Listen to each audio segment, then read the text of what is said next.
My name is Jim Acabellis. I'm the Senior Vice President of Government and Regulatory Affairs at the Connecticut Hospital Association. I'm pleased to be here to testify on Senate Bill 9, an act promoting hospital financial stability. We are aware this is a bill proposed by the governor.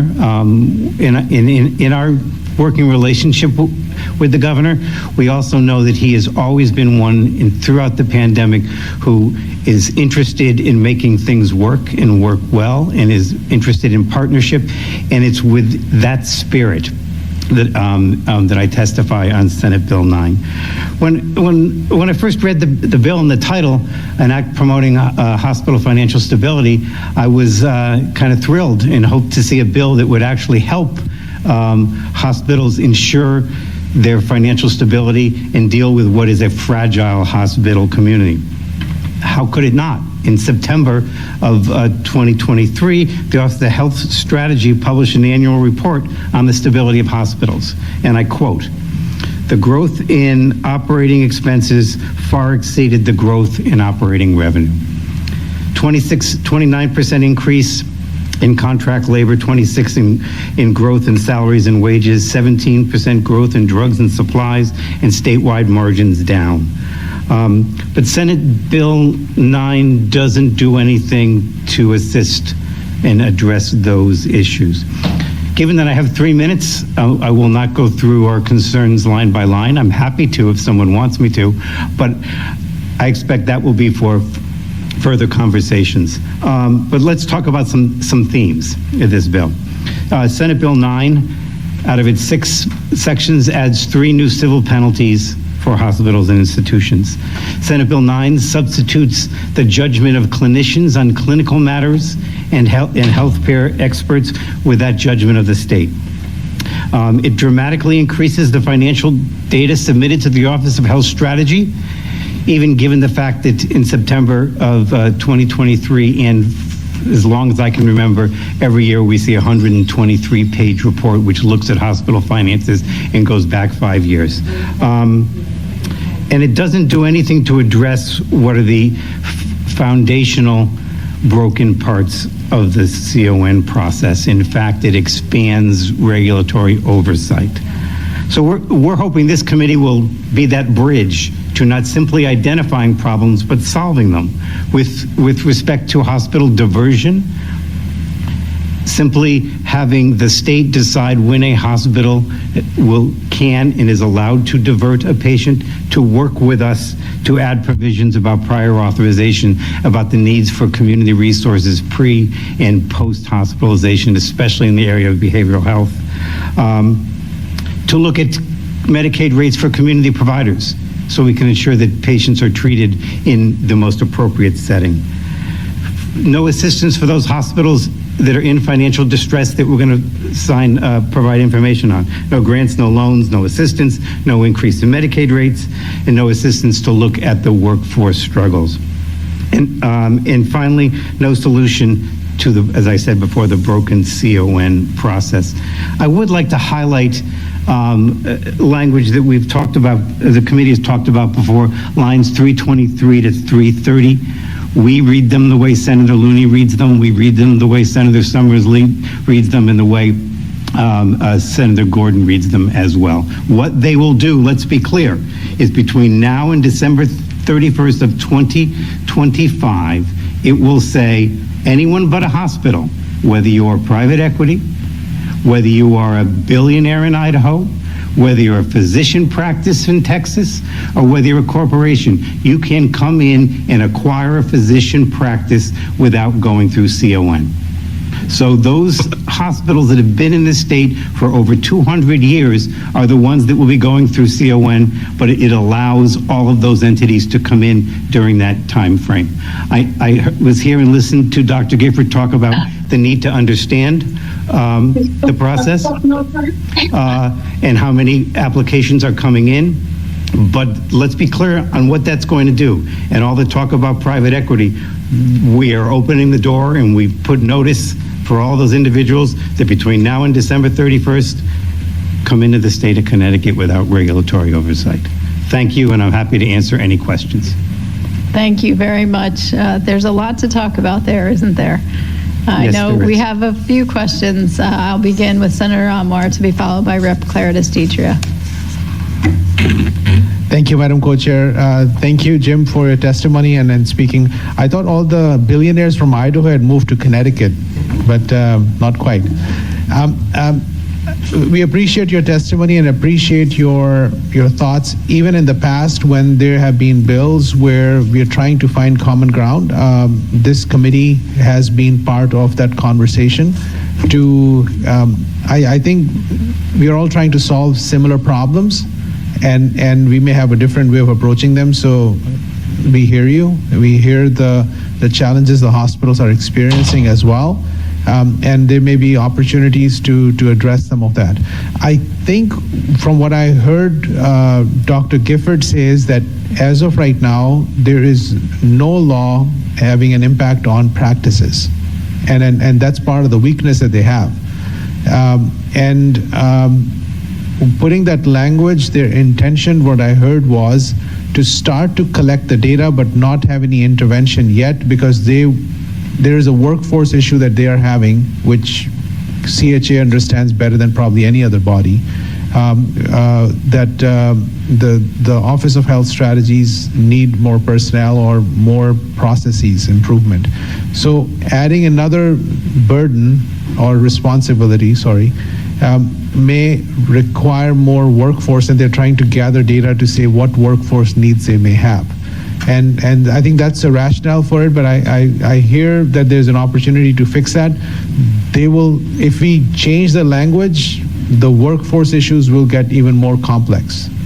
And that's the part I'm worried about. Do you want to reflect on that aspect?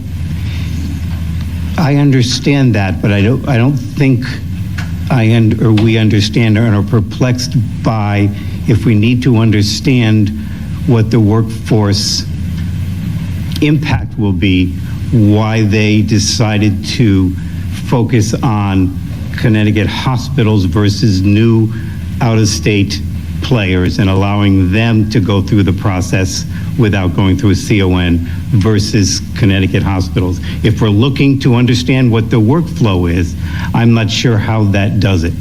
Believe me, we submitted testimony in support of 5319, an act concerning private equity in the health. It is important. We need to understand it. If we look around at what our neighbors are doing, neighboring states, they are all trying to get their arms around it. But that provision will have the absolute opposite effect. It could have the absolute opposite effect. So we are really concerned about that. And in relation to the certificate of need process, and I know we're going to have at least two other bills to talk about, that provision is in the Office of Health Strategies bill as well, so it will come up again. But until we fix the foundational problems of the Office of Health Strategy, you heard about the year it took to acquire a CAT scan. We want to just hearken back to the conversation we just had. In order to acquire a piece of diagnostic equipment, to take a year to get through CON is problematic. And that's simply acquiring a CAT scan. We can't simply not add into the fact that we can't simply keep adding things to the CON process and expect the timeline in the process to get better when we're not making any efficiencies in the process. One of the things that we'll hear is we think there are things that should go from the Office of Health Strategy to the Office of the Attorney General. Yes, we're saying things should be better off in the Office of the Attorney General. That's rare that we say that. But we think in order to make suggestions on how to make the process work better, we have to come up with some solutions. So that's a little tease for next week or the or the week after. And I understand the issue about we need an early warning signal if hospitals are in distress. We think there is enough information that is any of the hospitals that were part of the conversation about providing financial assistance, if you look back on those reports to the Office of Health Strategy, that information is there. Granted, there is a lag. I think it can be done in an easier and more simplistic way, as opposed to a significant amount of data being given to the Office of Health Strategy by every hospital, whether you're financially secure or not, as opposed to really digging down and figuring out what is the trigger that means you're in distress, and putting that onus on somebody who is hitting that trigger, as opposed to every single hospital, every single quarter, providing every single invoice that is past 90 days dues. There are ways to get at this, but we think it can be improved, and we don't think we need to have civil penalties in every step of the way. We hear you loud and clear, and I'll just say that there have been some hospitals who have functioned in a manner that has probably triggered parts of the bill. I say this many times, that bad actors make great bills, and unfortunately that's part of the reason that the governor has put some of the provisions, because end of the day, when things fall apart, the state has to intervene, and we have to figure out in our budgets, how do you make the healthcare system survive? So, but these are very valid conversations, and I think it's a beginning of, because this is just one bill, and there are about 5 other similar bills that are floating around, and we'll probably put them all together and start to have some real conversations with rolling up our sleeves and looking at multi-pronged aspects to this. And I don't want to leave the impression at all that we would not and could not support provisions related to some of the issues that you're talking about, but we simply can't keep adding that to the plate. The plate's already bending. 1 year to get a CAT scan approved. With you, 100%. Thank you so much, Madam Chair.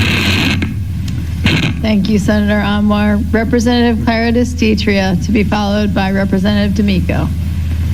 Thank you, Madam Chair. Thank you for being here today.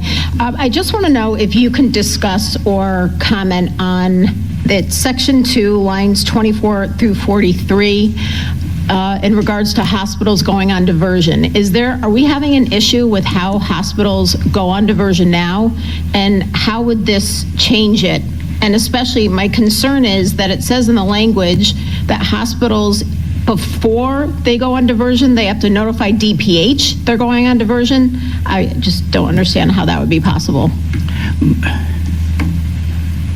I have not had any conversations with the administration of the Office of Health Strategy, or DPH, on specifically why that is in there. However, we know, and we've read articles about the cyclical increase in behavioral health patients going to Connecticut Children's Hospital, and what that means, and how they handle those patients.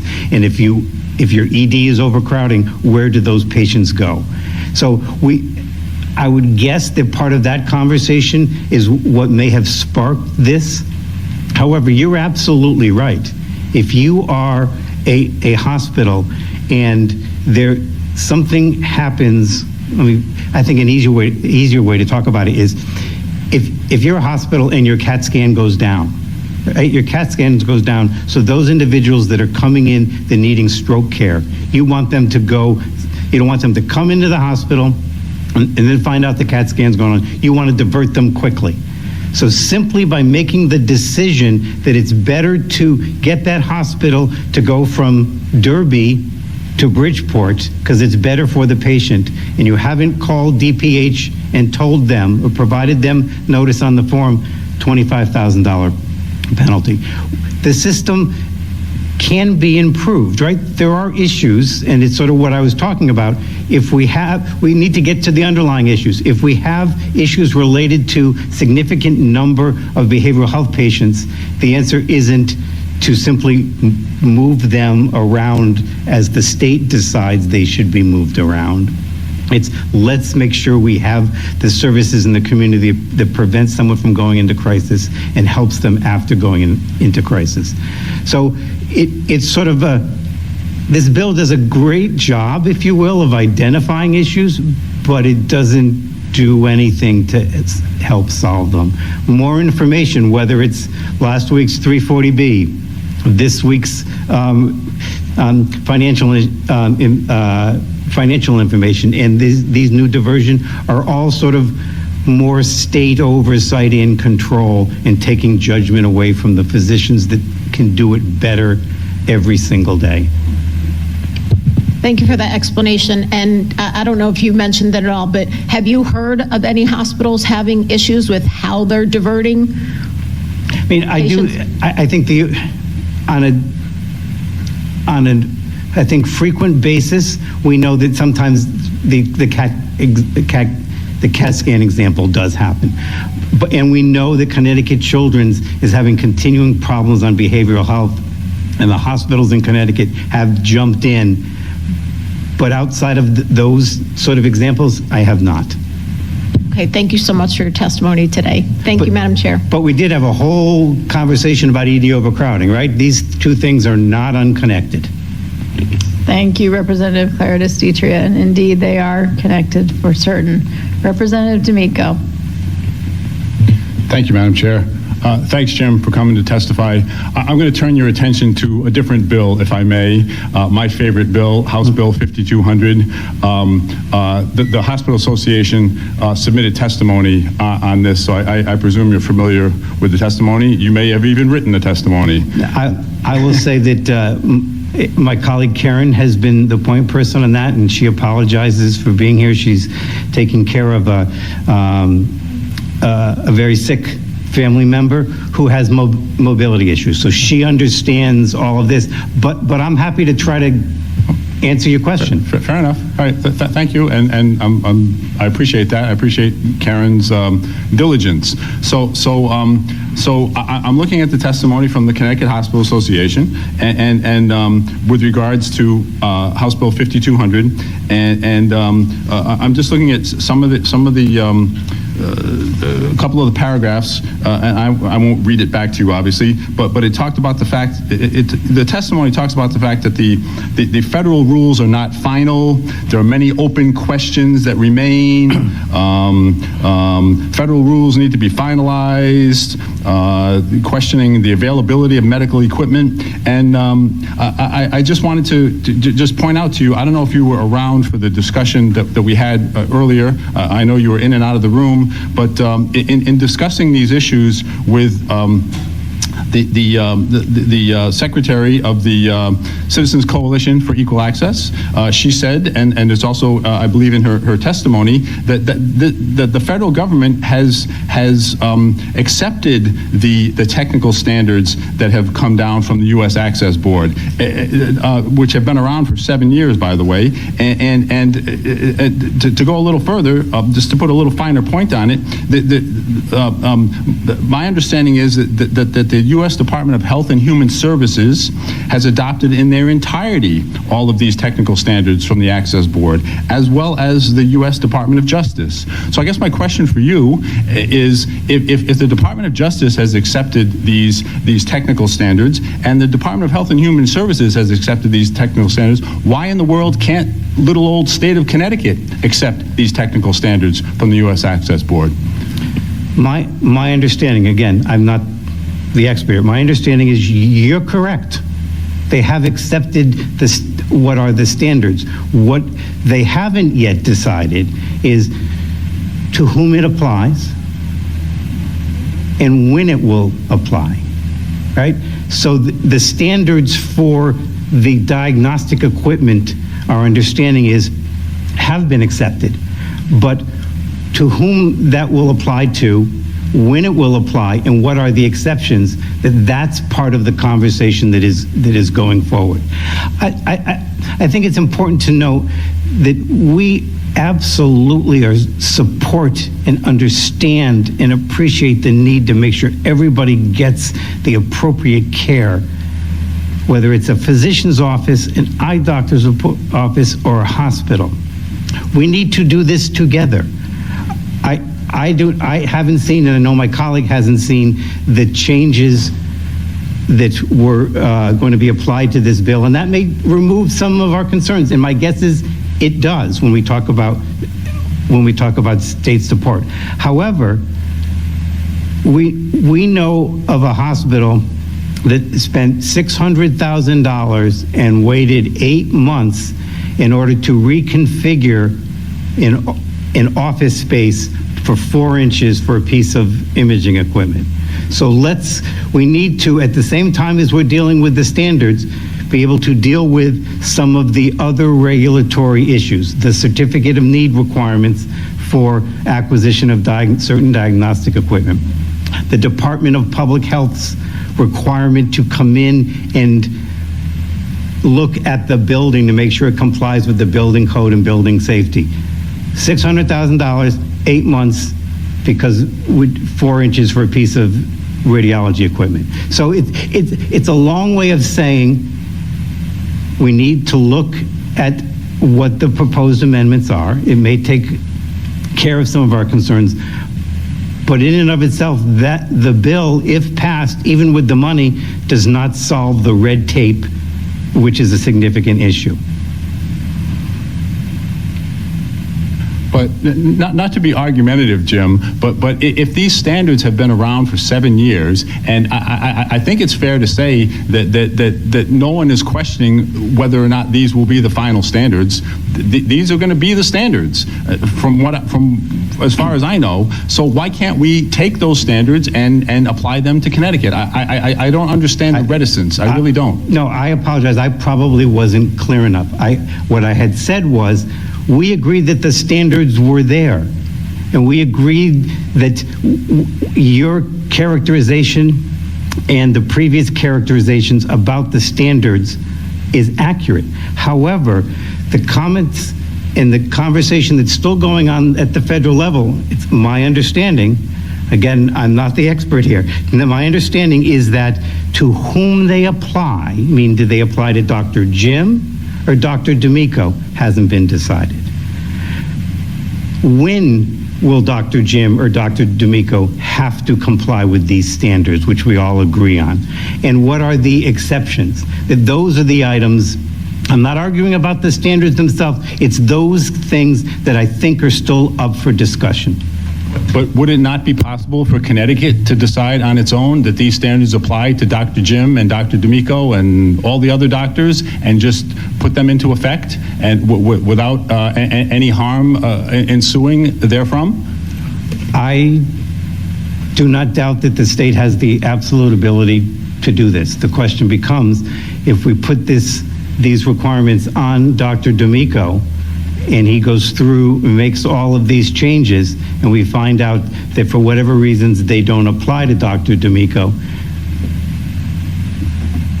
is that going to be a problem? Why would they not apply to Dr. D'Amico? Because that's the conversation, I understand, that's happening at the federal level, because they're going to make a distinction between who it can apply to. That's my understanding, is what they're out for comment. But I'm happy to have. Would you not agree? Would you not agree that the state of Connecticut can forego waiting for the feds who can't get out of their own way and just make its own decisions as to whom those standards would apply, and just go from there? I apologize. I was probably not clear enough. I do not doubt or question the authority of the state of Connecticut to apply those standards and any standards. However, we need to be cognizant of what that will mean in terms of our state agencies coming in and making sure that they can work and they have the ability to do that, right? If you say everyone needs to, by January 1st, 2025, have an accessible piece of imaging equipment, under our current CON program, that will not happen, because it takes a year to go through that process, and it takes 8 months for the reconfiguration of the Department of Public Health. So there are other things that need to be added in there. I did not question, and say it again, the state's authority to put these on. We're questioning sort of the appropriateness of how and when we do it. Representative D'Amico, would you like to conclude your question? Yeah, yes, Madam Chair, I apologize. I know we're not supposed to debate, but I was really curious to get the perspective of the Hospital Association on this. So thank you for your forbearance. I appreciate it. Thank you, Jim. You're welcome. Thank you, Madam Chair. Thank you, Representative. And certainly when Ms. Buckley is available, we will have additional conversations with her directly as well.